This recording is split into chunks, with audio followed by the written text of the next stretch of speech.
guys, and welcome to my first impressions of the Kinera Hodur. If you're hearing a more quality audio coming from me, I'm also using the Kinera grammar. So you can see it up right here that I'm using the boom mic included in this cable. So I will be posting also an unboxing and full review of this one. So first of all, thank you for Pickup Audio for sponsoring and giving me the opportunity to review both the holder and the grammar. So yeah, also a special shout out to 𝗗𝗶𝗱হি''𝘁 that really pushed me to post this holder first impressions right away. So yeah, shout out to you. So for the overall tonality, so it's a neutral to U-shaped IEM. So it has a particularly thick and warm sound. So its signature is pretty close to what reviews of the Audiosense DT600 offer. So I've not personally auditioned the Audiosense DT600, but I've read quite a lot of reviews about that IEM, and from what I'm hearing from the holder, it's pretty close to that. So the tribrid setup, which is a dynamic driver, a balanced armature, and an electrostatic driver, is put into great effect. Everything is cohesive despite its multiple driver types. So it's probably my most preferred tuning that Kinera has done. So it shows their versatility and tuning prowess from their previous price bracket offering, the Kinera Idun Golden, which you can see right over here. So I'll be putting also a comparison between these two before I end this video. So for the bass of the holder, it's balanced as everything should be. So although no particular bass frequencies are given emphasis, everything sounds very fat. So an emphasis on that fat. So attack and decay is lower than what is expected from a balanced set. It results in a great sense of immersion for this IEM and impact without any bloat or nor rumbling thump. So the natural presence and sound that is attributed to dynamic drivers. So audiophiles out there that are very knowing of what a dynamic driver should sound like. So it's very close to how the maximum top potential of DDs can reach. So it's very close to how the 1DD wonder 𝗵𝗗𝗻𝘁 performs. So the holder is perfect for pop or dance or hip hop, as it brings the fatness and pulse to 808 kicks. So if you're not familiar with the 808 kicks, they're like this big sub bass punches that really is greatly utilized in hip hop or dance music because of its pulsing rhythm and the ability to really shake up your speaker system if you're into that.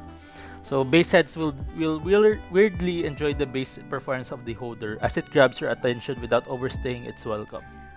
So for the mids, it's probably one of the best mids I've come across. It's along there with a 𝗵𝗗𝗻𝘁 topaz and its price bracket brother, Kinera Idun Golden. So it's fat and luscious, can be attributed to a moist chocolate cake. It's creamy and full on the surface with lots of layers to dissect and delve yourself into. As with the chocolate cake analogy, its mid-range fullness is supplemented with immaculate layering capabilities, resulting in harmonies and melodies gracefully singing in your ears. So if you're familiar with Alice in Chains and Soundgarden and all the big boy grunge bands out there, especially my favorite there is Alice in Chains, so their harmonies are greatly rendered in the holder. So it has a slighter bias to the lower mid-range, which brings most of the fatness and lusciousness to the overall sound. So vocals are generally rendered at the highest degree, with everything sounding very accurate and impactful. But male vocals has the slightest advantage due to the lower mid-range bias.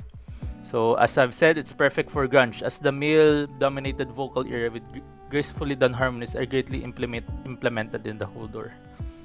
So for the treble, so it has an oddly satisfying feel to it. Has to be heard to be fully experienced. It's maybe due to the implementation of the EST driver. So it's full of energy and vitality, with both shimmer and body rendered excellently without any particular bias.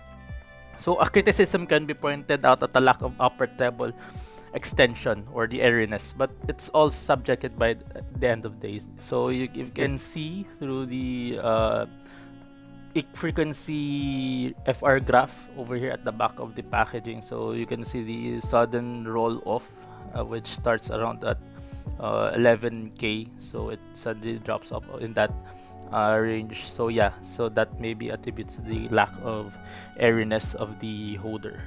So but yeah, as I've said, it's all subjective by the end of the day. So it's probably up to your subjective opinion or preference. So for the Soundstation Imaging, it's one of the most intimate hearing experience I've heard. Everything is presented directly on your face. If you're looking for a spacious and cavernous soundstage, the holder ain't for you. So the fatness of the bass and mid-range frequencies and the lack of airiness results in a noticeable shortage of headroom. So if you're not familiar with headroom, it's kind of this feeling of height when you listen to IEM. So it lacks that height that really brings that the levels of soundstage that you can perceive.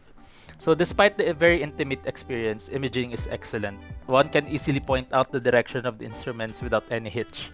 So excellent imaging is paired with a nice sense of width, so further engaging the listener as time goes on.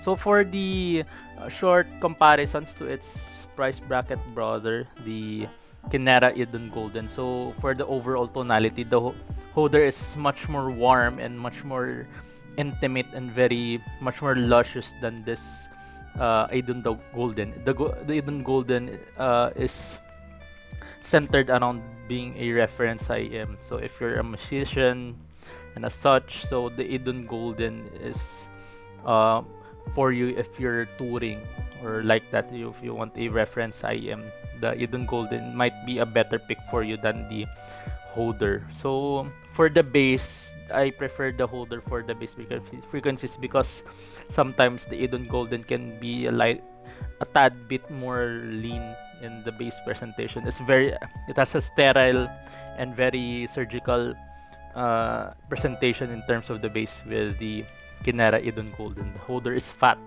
and meaty. So for the mid-range, they almost are on par with each other with the lusciousness and the very balanced presentation. So for the treble, I think the Idun Golden wins with that one because of its good treble extensions, and for treble heads, the Idun Golden might be more preferable to you because this one has a brighter lean to it than the holder. But for the overall preference, my vote still goes to holder because of its much more engaging and fun experience. But yeah, it doesn't take away from the Idun Golden, so it all comes to your subjective preference. So yeah, that's my first impressions of the Kinera Hodur. Stay tuned for the full review, which will be published in mobileaudiophile.com. So yeah, Goji out. Bye.